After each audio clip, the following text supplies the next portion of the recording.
સમગ્ર દેશમાં આજે ખૂબ જ ઉત્સાહભેર ધૂળેટીના પર્વની ઉજવણી કરવામાં આવી રહી છે ત્યારે બનાસકાંઠા જિલ્લાના ધાનેરા પોલીસ મથકમાં પણ પોલીસ ઇન્સ્પેક્ટર એમ.જે. ચૌધરી તેમજ પોલીસ સ્ટાફ દ્વારા ધૂળેટીના પર્વની ખૂબ જ ઉત્સાહભેર ઉજવણી કરવામાં આવી હતી।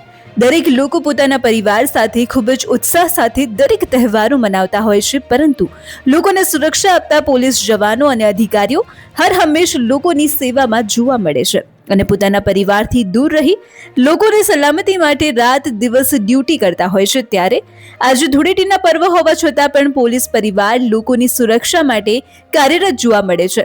વાત કરવામાં આવે ધાનેરા પોલીસની તો ધાનેરા પોલીસે વહેલી સવારથી જ લોકોની સલામતી માટે સમગ્ર ધાનેરા શહેરનું પેટ્રોલિંગ કર્યું હતું અને તે બાદ ધાનેરા પોલીસ મથકમાં પોલીસ પરિવારે એકબીજા ઉપર રંગ નાખી પોલીસને પરિવાર માનીને પોલીસ મથકમાં ધૂળેટીના પર્વની ઉજવણી કરી અને એકબીજાને ધૂળેટી પર્વની શુભકામનાઓ પણ પાઠવી હતી। તો બીજી તરફ ધાનેરા શહેરમાં નાના ભૂલકાઓએ પણ એકબીજાને રંગ લગાવી ધૂળેટી પર્વની ઉજવણી કરી હતી। ધાનેરા શહેરની તમામ સોસાયટી, જાહેર રસ્તા તેમજ બજારમાં પણ લોકોએ ધૂળેટીના પર્વની ઉજવણી કરી।